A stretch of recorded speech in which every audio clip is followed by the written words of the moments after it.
Welcome to the Fantasy Football Prophet Podcast, hosted by Craig Phillips and Jeff Torrey. Visit us at fantasyfootballprophet.com. And now your hosts, Craig and Jeff. Welcome everyone to the Fantasy Football Prophet Podcast. I'm Craig Phillips, joined as always by Jeff Torrey, and today we are getting into our rankings episodes. It's crazy, Jeff, but it is that time of the year. I mean, it's August on Saturday, I think it is.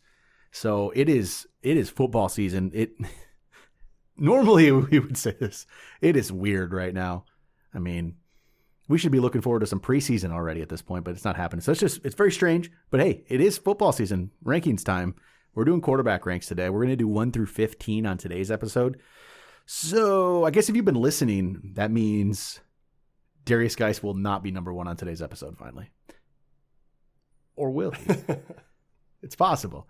But no Geis today. I know you're disappointed. But it's quarterbacks. We'll go 1 through 15, see where we go with that. Before we do that, though, I want to make sure, get one last thing out there for anybody for the relegation leagues, where if you were in last year and you have not yet gotten a message from us about this year's leagues, please get back to us because I don't want you to miss out. So we have almost all of the leagues filled with the returning players.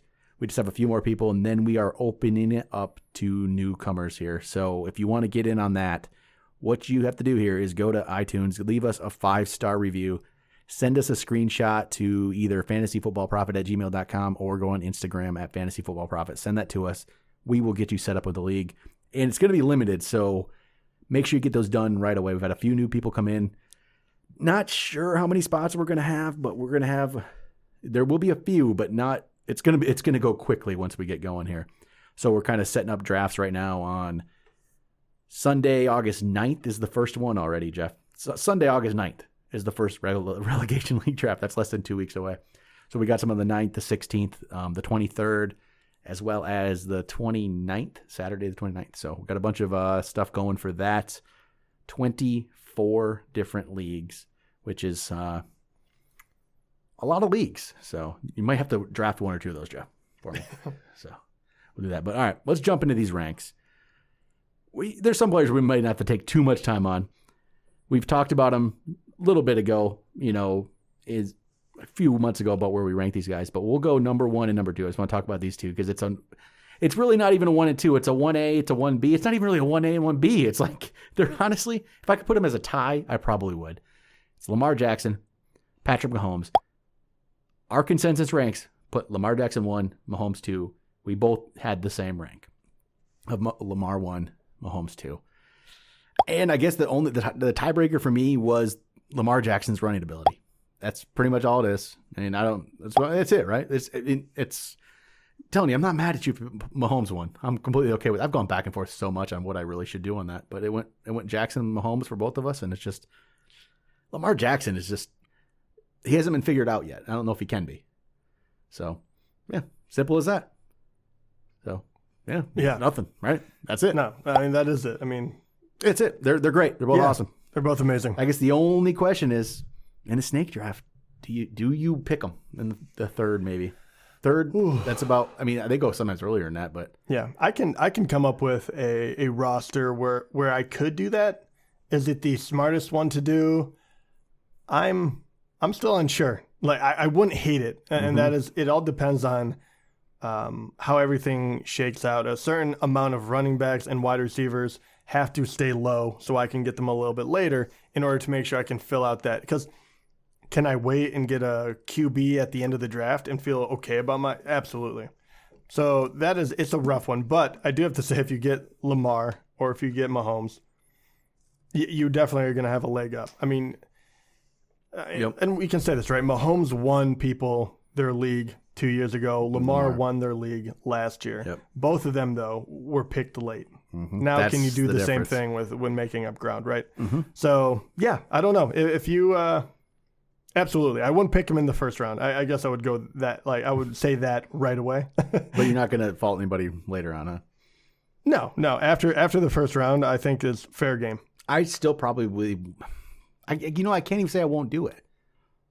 it's all going to depend on where I'm at in the draft. If I'm picking at the end of the third, even middle of the third, it depends on what players are there, if I like them or not, or if there's enough players where I'm like, there's enough of these guys that I'm okay with the seventh guy as well as the first guy, which happens like at wide receiver or something, But, sometimes. I mean, think about this too. If you pick number one, right? Mm-hmm.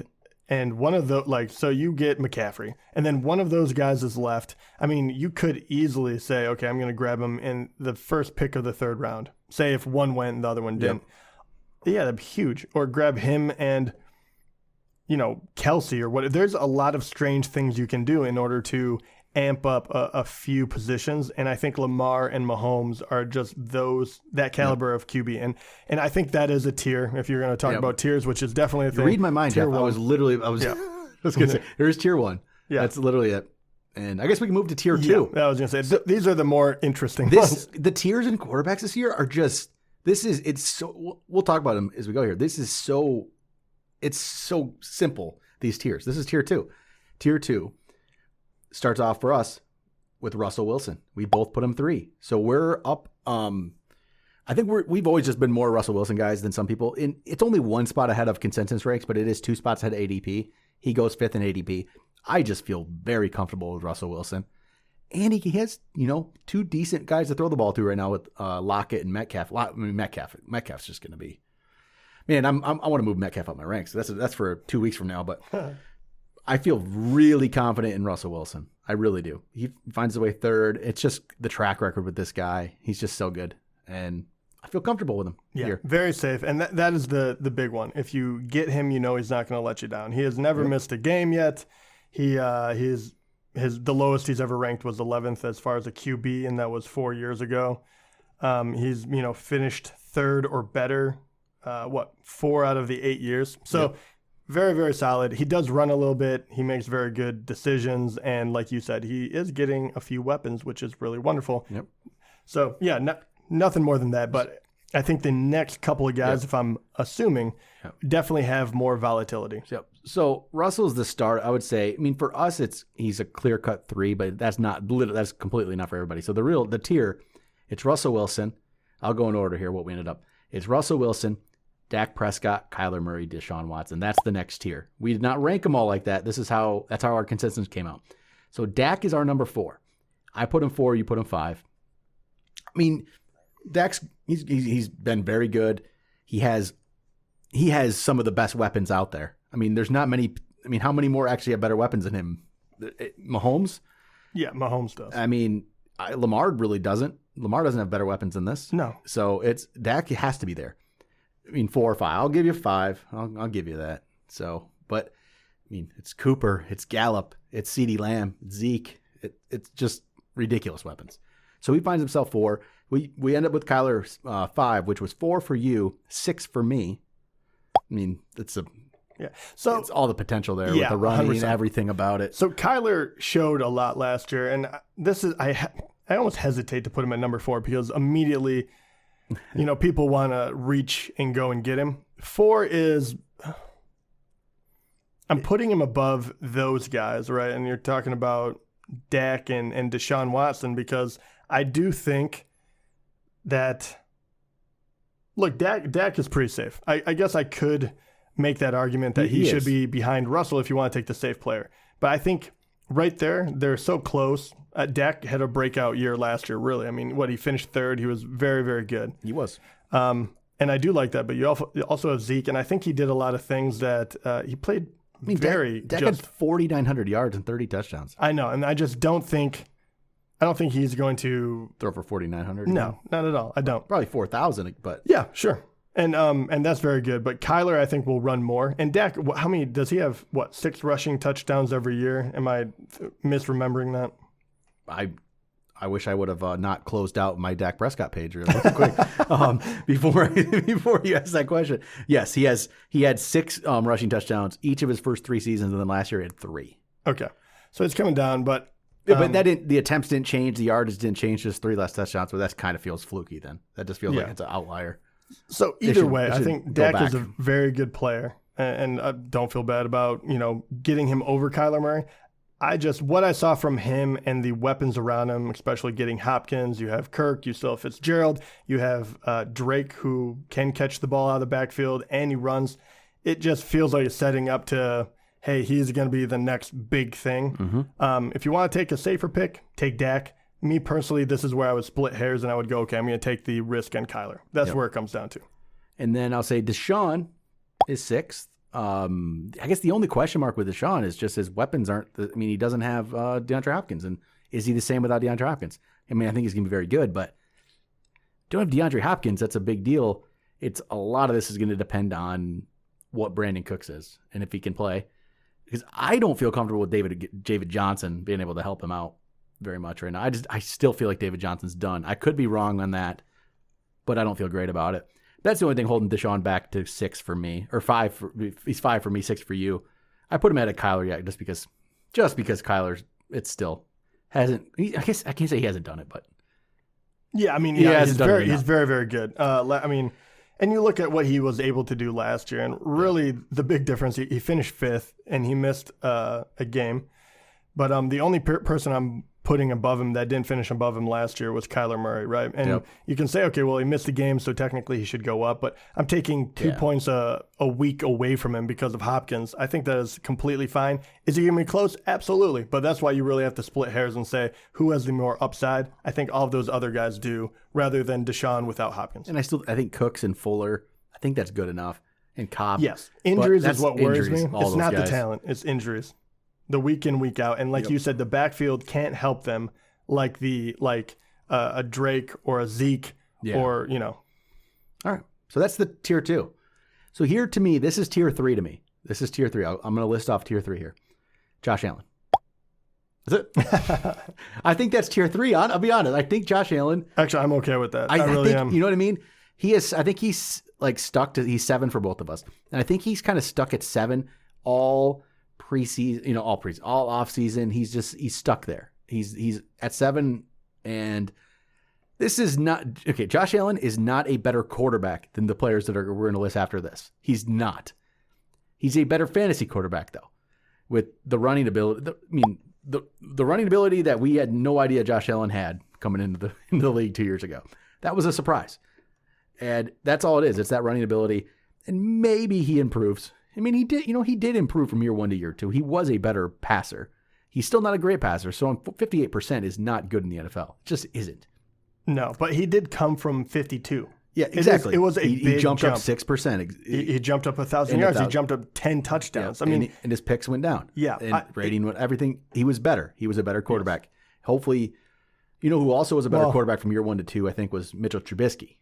And we saw what happened in year 3. I get Trubisky vibes sometimes. Yeah. And to be fair, that 10 touchdowns and 1,000 more yards did come because he played 4 more games as well. True, but if you look at the rushing yards, that's really what it comes down to, right? But I get these Trubisky vibes, and it worries me. But So, but that's okay. Here's the thing with Josh Allen though. I don't ever end up with Josh Allen. It's my quarterback.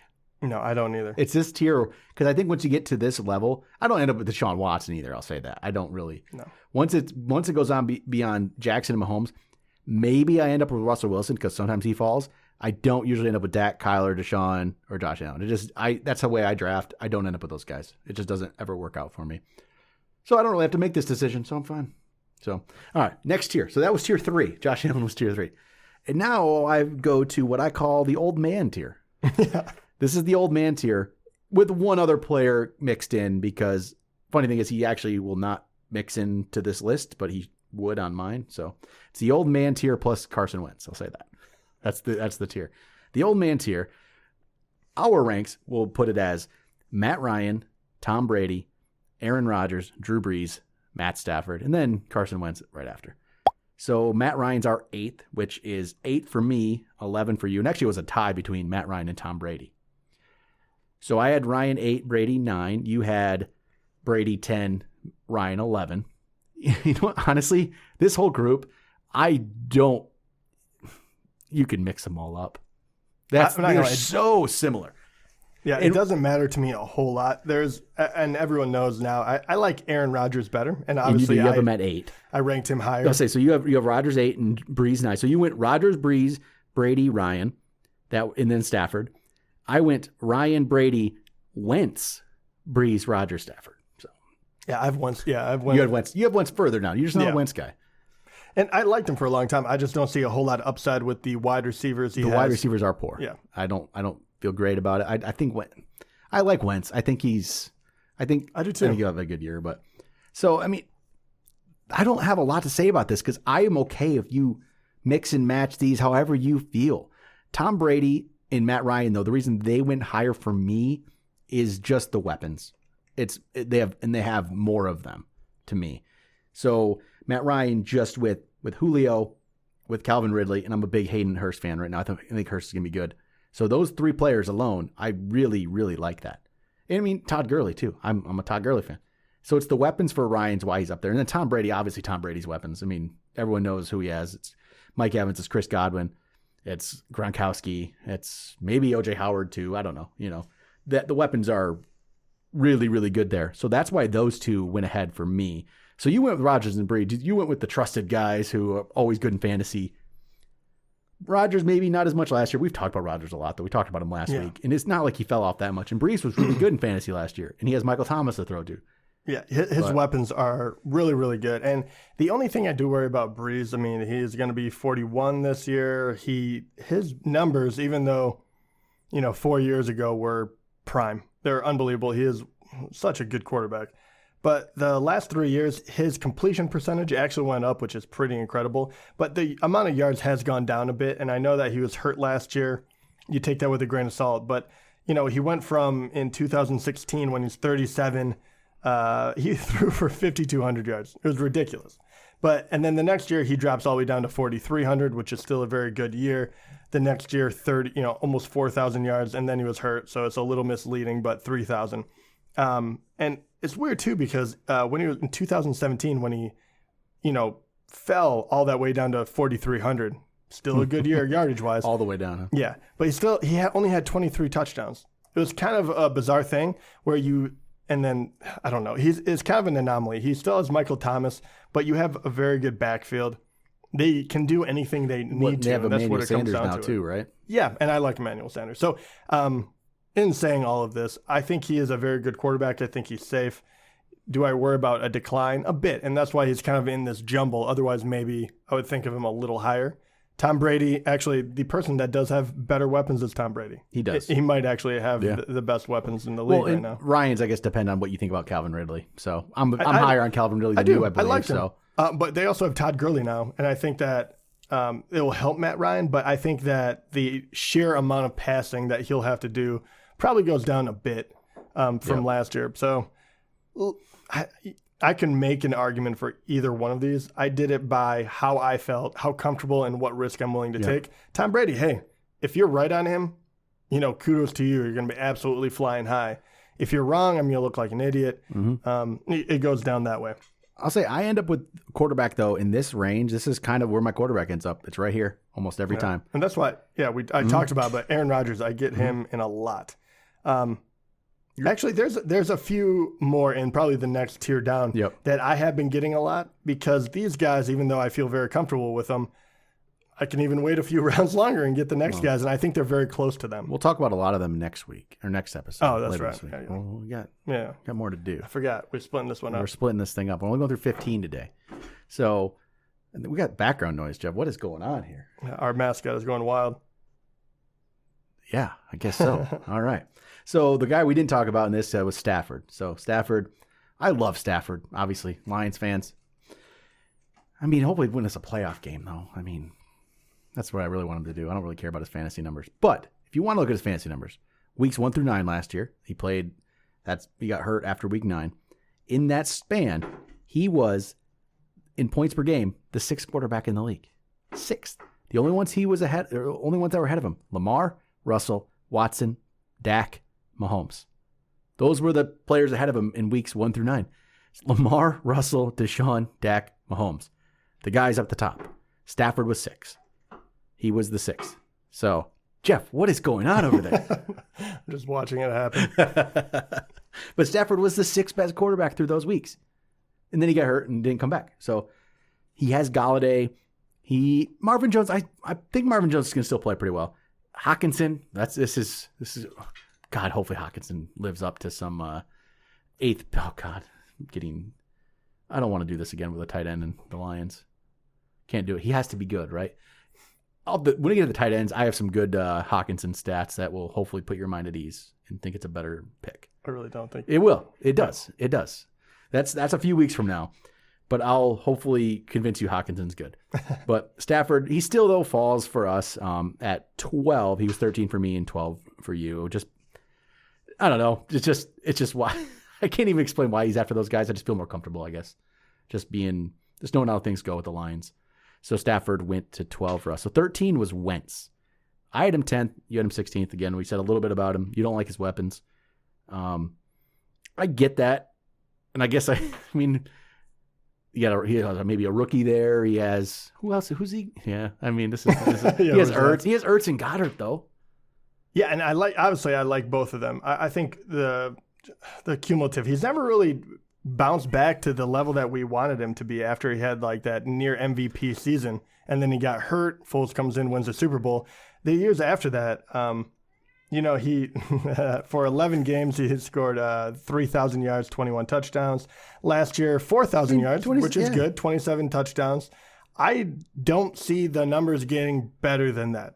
Yeah. So I think the upside is very capped, but I like him. He's a good quarterback. That's why, and once again, QB is really deep. Mm-hmm. If you're not looking to absolutely dominate that position, you don't have to. You can get a good quarterback for really late, and it just shows. And that's why I keep talking about splitting hairs with these guys, but it's true.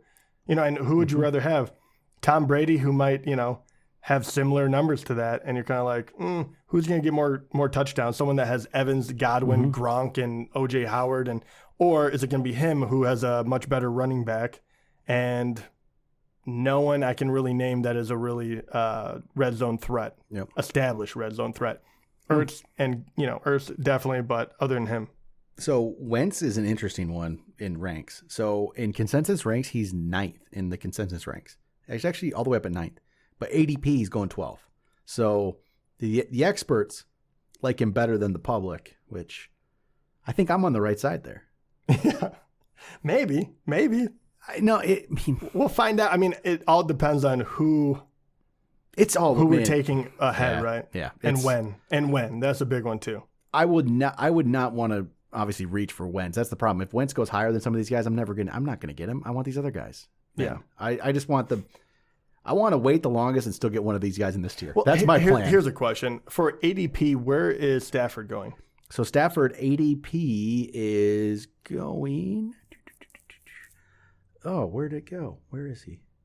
Stafford, my God, 12. No, he's consensus 12 rank, and he's going 13th in ADP. Okay. Yep. So it kind of gives you an idea of... Yep. So he's going after Wentz in drafts, but he's... and he's what? Yeah. That's... Man, I don't know what to do here. I'm looking at these guys, and I'm like, want to change my ranks, man. I know. I'm not really sure. I have Wentz. I guess I do have Wentz kind of far down, but once again, it is all upside, because at that point, I would rather take an upside guy, because I know if he doesn't do well, I can replace him. And that's kind of where I come down to. It's like there's safe, and then there's, kind of like really boring safe. Mm-hmm. Because there's more guys that we will talk about later that I'm like, I would take a shot at them. I think that the whole point is, I think the way to go this year, if you don't go Mahomes and you don't go Jackson, just wait, and keep waiting, and then get one of these guys, right? I think that's the way to go. I'm honestly, and you know what? I'm okay with waiting even longer and getting our next guy. So our next player, ranked 14th, is Cam Newton. So we are both 14 on Cam Newton. Cam Newton right now is 16th in consensus. His ADP is currently 23. I don't think ADP is quite corrected itself, but maybe even if it's not, we are way up on Cam. This is why I'm up on Cam. If you draft Cam Newton and he becomes Cam Newton again and the Patriots use him right, this could possibly be the winning quarterback for you in fantasy this year. That's where I'm looking at this. I think the rest of these guys, I don't really see league-winning quarterback here. You know what I mean? I think they're going to be good quarterbacks and they'll help you be successful. But I don't think they will be the reason you win.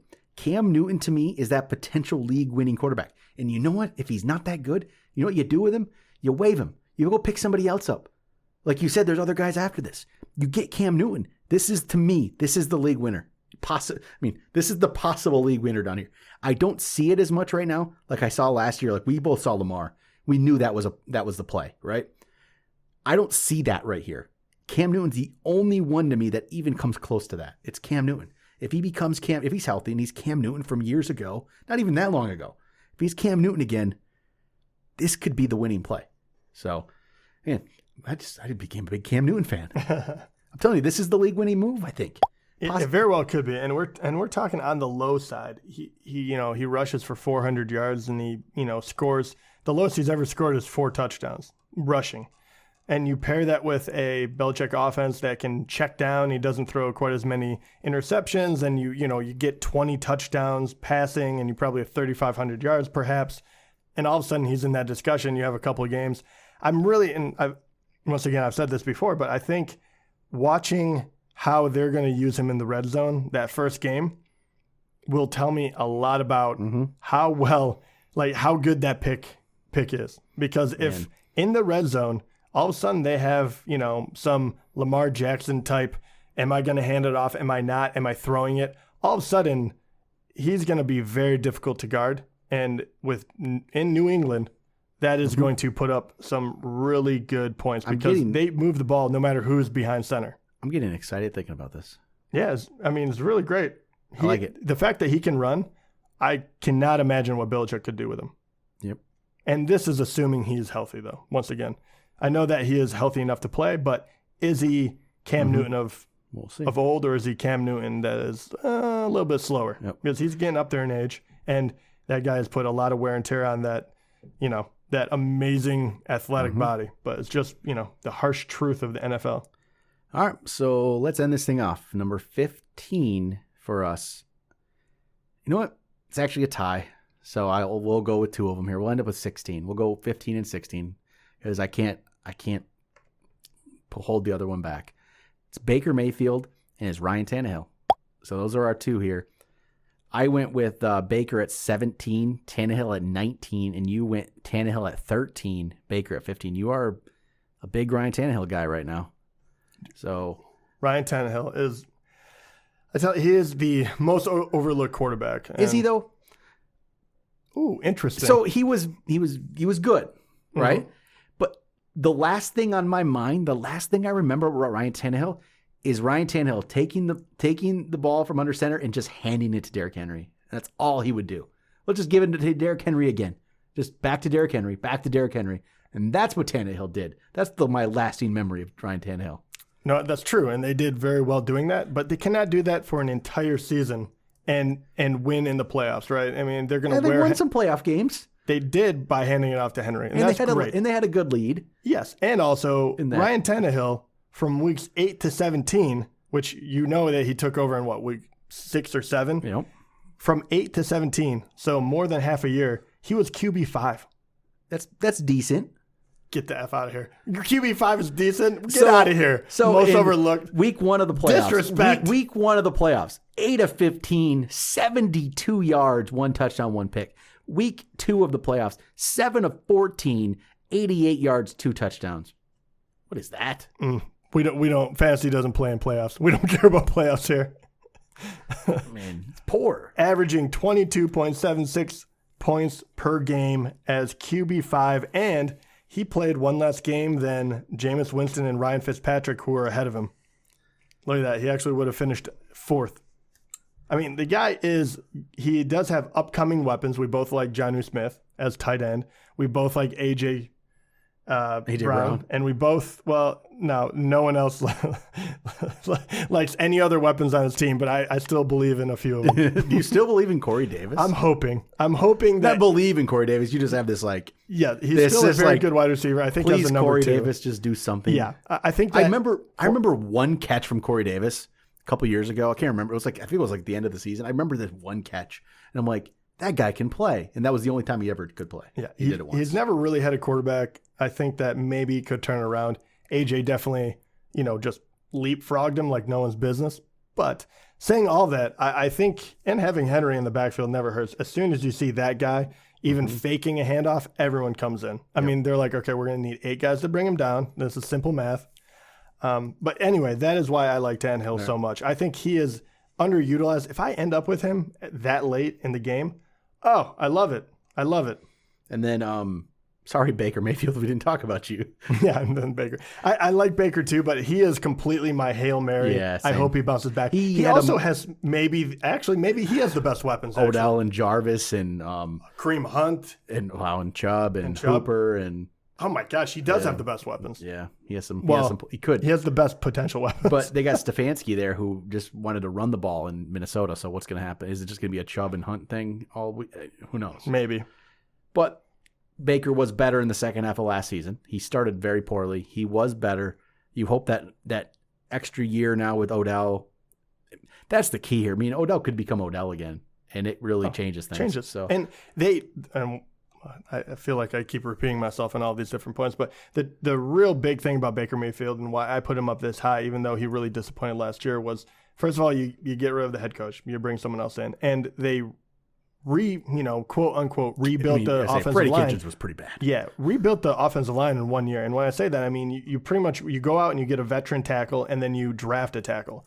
So you shore up the outsides, and then you already had, a couple of decent guys on the interior. So that offensive line should be a lot better, and he got pressured all the time. I mean, it was ridiculous. It was kind of like, why was Gurley so bad? It's not to that extent. Gurley was just that good. But Baker Mayfield, as a young quarterback, life was good that first year. And then all of a sudden he realized what it's like if you're running for your life. And all of a sudden he was kind of like, hey, Derek Carr, can I get your brother's number? Because I feel very similar to him. And I have a feeling we're going to see a lot less commercials this year. So no one's paying Baker to turn off the lights in the stadium anymore. Yep. So I think he has a chip on his shoulder again, which I think will be very good. It's not a lot of risk to draft him. Yeah. Here's a question. Would you, for me, Baker almost feels like last year I actually drafted Lamar as my second quarterback. Yeah. It was kind of like, well, he's my first, but again, I'm late. I feel like Baker Mayfield for me, because I don't know if Cam is low enough to do this with, but maybe. Cam can be too, but I wouldn't even mind. I think Baker's a great second quarterback. Right. And I think he is the one where I'm like, he could blow up, and I throw him on the end of my bench. Yep. And all of a sudden I might have that breakout quarterback again. We have somebody on Instagram that listens to the show that just goes at us every time about Baker. Because we earlier in the offseason mentioned Baker as a great number 2. Do they live in Cleveland? I don't know. But he goes at us every time. It is just, in one of the drafts I did, I don't know, a couple weeks ago, it was a 2 QB one. Oh, no, I remember maybe it was a Scott Fishbowl even. And we didn't draft Baker, and he came at us saying, see, I told you can't get Baker as your number 2. Okay, I mean, yeah, you can. You can get Baker as your number 2. There's no problem doing this, buddy. I see that. He doesn't think he'll drop low enough to be a number 2. No. He thinks Baker's a terrible pick in every sense of the word. Like, I mean, what's the? Okay, I don't think. I'll tell you this, people. There's if you try at the end of the draft, nothing's a terrible pick. Look at your roster at the end of the year. No one's left. Everyone's just so straightforward. This is what you got to do, and everything. If it's not this looking team, it's. God, you should hear the reaction to my that team I showed you I drafted the other night in the Instagram experts league, where I went running or wide receivers early. Man, some people said this is the worst team in the league. The worst team in the league. But see, some people can't get past some things. And I'll talk about that. We're done with quarterbacks. How about this? This is a 2 QB league. I want to get your thoughts on this. We'll talk some. We have a couple minutes, right? 2 QB. This is actually a super flex league, so you don't have to start the second quarterback, but it's super flex. So I had the 9th pick. 9th pick's a rough spot sometimes.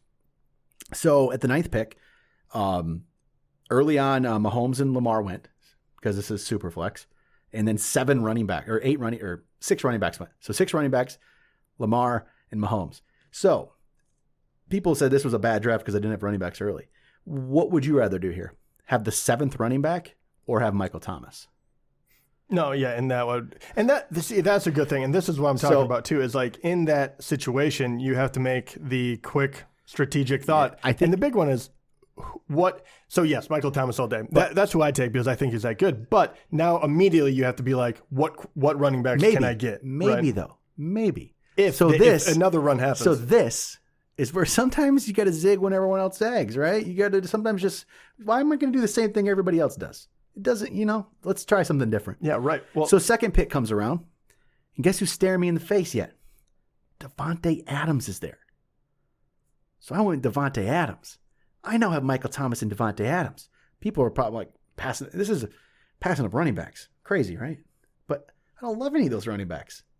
So third round comes around. People really starting to think I'm crazy now. I did not draft a running back with my third pick. I drafted Adam Thielen. Now Adam Thielen's my wide receiver 3. I love that. This is full PPR. This is also full PPR. Okay, first of all, I love that. And the full PPR is a huge difference. And you start 2 running backs, you start 2 receivers, and then you start 2 flex. So, and one of those flex can be a QB. Is that what you're saying? 3 flex. One of them can be a QB. Okay. So fourth round comes around, and I drafted finally. I decided to get a running back. There wasn't much left. I got Melvin Gordon. Maybe he becomes Melvin Gordon again. Solid. And then fifth round, I'm sitting there in fifth round, right? I should go running back. Maybe I should go quarterback, right? It's super flex. Maybe get the quarterback. I said, screw it all. I have 2 flex spots. Odell Beckham sitting there. Odell is my wide receiver 4. Okay, so run down your starting lineup. I'll say my quarterback. Super flex, everyone wants to get quarterback early, right? I just said, screw this. I will figure this out later. Look at last year. Lamar, Tannehill, all these guys, right? So my QB1, Cam Newton. Okay. So running back, Melvin Gordon. Number 2, Devin Singletary. Oh, my God. You got Devin Singletary after Gordon? Yes. So then I get Michael Thomas, Davante Adams. My flex is Thielen and Beckham. My tight end is Hunter Henry. And then my super flex would be, I waited forever, would be Jimmy Garoppolo, which he could put some points up. It's not great, but it's a quarterback. My bench, then I got Mostert. I got Gronkowski late for my backup tight end. I love Mostert on your bench because that was my question. Is if any injury occurs to running back, that's where your Achilles heel is. Is it? I got Philip Lindsay. Well, okay, good. Especially to spell Melvin Gordon. And then I got Zach Moss to back up Devin Singletary. Yeah, just grab handcuffs all day. So, but some people hated it. Fantasy pros loved it. Well, I love it. I'm actually really surprised that that's the whole key. That's the funny part because running backs went early, right? Oh, so it was heavy. All of a sudden, everyone taking running backs, and I think your strategy worked, right? Because people followed the leader in that one. And I said I wanted to go different, right? And try but I got talent. They automatically stopped taking running backs at a certain point because they were kind of like, we're full. We have to fill out all these positions. And you got, first of all, I think people really underestimate Devin Singletary. And that's the key to this. Yes, it's people's feelings about Gordon and Singletary. You have to have a few guys low, right? And that is the big thing. Like Singletary and Mostert, I think both of them could have the potential. And Mostert just got a new deal, a revised deal, restructured, I should say. So that's the big one. Garoppolo, that's I wish you had more of an upside. I had to get somebody there. Yeah, but everyone's taking 2. I get that. But Cam if Cam can live up to what we think he can. If Gordon and Singletary are there, this is a winning team. It's a winning. Yeah, 100%. Yeah, the 4, and especially in full PPR, that's what I don't understand. Completely understand the first handful of running backs that go off the board. They're a huge advantage, huge. But after that, if you're like a Melvin Gordon, right, that type of running back, and you're kind of like, well, I just need one, so I'm going to grab it, I feel like you're losing out on points because you're afraid of, a position rather than who's the guy that's going to get the most points. And that's what I don't like about some drafts. And some people, you think, we'll have to do we'll have a full episode on just like draft strategy because this is always fun to talk about, is I think some people just get way too caught up with, I have to draft a running back here. Like you said, if we look at the running back, yeah, maybe, but Davante Adams was the best player available to me in the second round, so why not go there? So the running backs I passed up to draft Davante Adams were Kenyon Drake, then Gurley, Fournette, Edwards-Helaire. That's who went next. So I like Adams better than those guys. He's a number 2 receiver, the number 2 receiver in the league probably, or I could get the number, 10, 11, 12 running backs? Yeah, and the reason I like that one better too Is really the other ones come with question marks a little bit. Believe me, Drake and Gurley would definitely factor into that discussion. We know that we like Gurley. Drake has a lot of upside, but you're like, Devontae Adams is money in the bank. A guy that is going to catch 100 balls if he stays healthy and going to get 10 touchdowns. And why take the risk on the running back when you're kind of like, this guy will score more. I have to pick between two of them. Either one is going to be my starter, right? And I totally understand making sure that you fill out your roster correctly. But in that situation, I think you made the correct call. I think sometimes you just got to, I don't know, don't always go what everyone thinks you should, or, there's different ways to win leagues. One of the comments was that you can't win your league with those running backs, is what one of the comments on Instagram was. You can't win your league with those running backs. And I just responded like, yeah, I can. Yeah. And we've had a history. I say in our leagues, remember I had many championship teams in our leagues, not even PPR, just straight up standard, running we was a 3-receiver league, but with a flex, running 4 receivers and 2 running backs. And my second running back was always crap. And I was just filling it in every week. Yeah. And I won championships that way. It can be done. Even in standard, it can be done. Yes. And I think that's the big one too, is like, if you're going to take that strategy on, it is a little riskier, but you also have to pair it with, hey, I'm going to be diligent on the waiver wire. And you can find players in that way. I'm telling you, every year you will end up with running backs, man. A guy in your starting lineup, because injuries occur in running back too. I don't want to go back to that strategy, but I believe me, there's a lot of running backs I love. I would never pass upon. But I do feel like this year is a little different, and I feel like we're going back to either specialty positions, right? Like if you get a high-end quarterback, high-end tight end, and wide receiver, because they are like I don't like near as many of the wide receivers as much as I like a few of the running back. Yep. But after a certain point, you just can stock them up. Though. Yeah. I mean, it can be done. I'm telling you, leagues can be. You don't have to always go running back heavy. I mean, preferably, I'd love to have a couple just running backs that are just going to win you league. That's have a top 3 pick, right? Yeah. But I'm telling you, I've pieced together teams. I mean, I do it almost every year, it feels like, in our league. I mean, I've won championships with Cameron Artis-Payne and Sean Drone in my lineup when I got to the championship. It happens. Tim Hightower. I mean, I've won with all these guys. A lot of people won Alfred Morris Tim before Hightower that one Alfred year. Morris before that, Tim Hightower, Artis-Payne, Sean Drone. It happened. Mostert last year helped people. Happens every year. Every single year there's guys like that out there. So injuries definitely occur, especially it's just in running back. Running back's the one position you can find the most. Yes. So in saying that, don't be dumb and pass up on McCaffrey. Yeah, don't pass people up. Pick the best.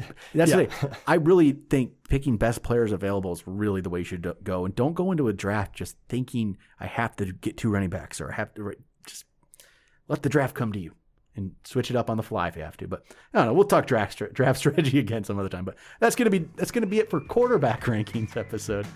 Part 1. We'll be back in a couple of days with part 2 as we round out the list. Talk to you guys then.